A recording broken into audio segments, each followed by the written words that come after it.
Hi friends, welcome to my channel. நம்ம இன்னைக்கு என்ன செய்ய போகிறோம் உங்களுக்கு வீடியோ பார்த்தோன்னே தெரியும். வாங்க வீடியோக்குள்ளே போகலாம். ஃபஸ்ட்டு எண்ணெய் ஒரு 2 டேபிள் ஸ்பூன் ஊற்றிக்கிட்டு அப்புறம் சோம்பு ஒரு 1/4 டேபிள் ஸ்பூன் போட்டுங்க. அதை நல்லா பொரிஞ்சு வரட்டும். நம்ம உருளைக்கிழங்கு 5 மீடியம் சைஸ் உருளைக்கிழங்கு எடுத்து தோல் சீவி குட்டி குட்டியாக கட் பண்ணி தண்ணியில் கொஞ்ச நேரம் ஊற வச்சுருக்கேன் நான் ஸ்டார்ச் போகிறதுக்காக. அதுக்கப்புறம் தண்ணி எடுத்துட்டு நீங்கள் அந்த கடாயில் ஆட் பண்ணிங்க.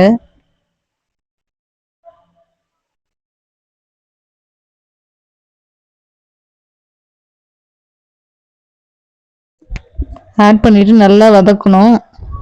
அந்த எண்ணெயிலே வேகணும், தண்ணியெலாம் ஊற்றக்கூடாது.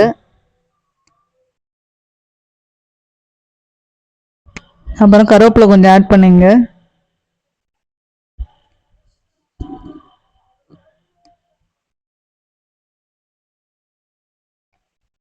நீங்கள் க்ளோஸ் பண்ணி வச்சிங்கன்னா சீக்கிரமாக வேகும், அதனால தான் நம்ம க்ளோஸ் பண்ணுறோம்.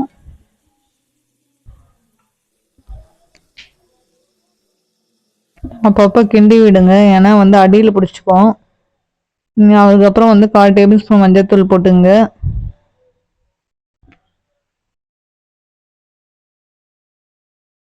அப்புறம் கரம் மசாலா 1/4 டேபிள் ஸ்பூன் போட்டுங்க. அதுக்கப்புறம் ஆச்சி மிளகாத்தூள் 1/4 டேபிள் ஸ்பூன் போட்டு, நிறைய போடாதீங்க, காரமாக இருக்கும். வீட்டில் அரைச்ச மிளகாத்தூள் 1/4 டேபிள் ஸ்பூன் போட்டு நல்லா மிக்ஸ் பண்ணி விடுங்க.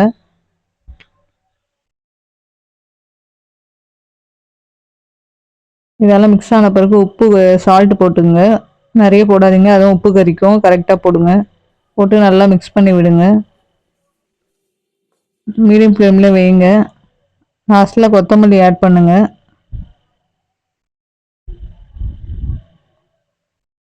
அவ்வளோதாங்க, உருளைக்கிழங்கு ஃப்ரை ரெடி. அடுத்த வீடியோவில் பார்க்கலாம். பாய்.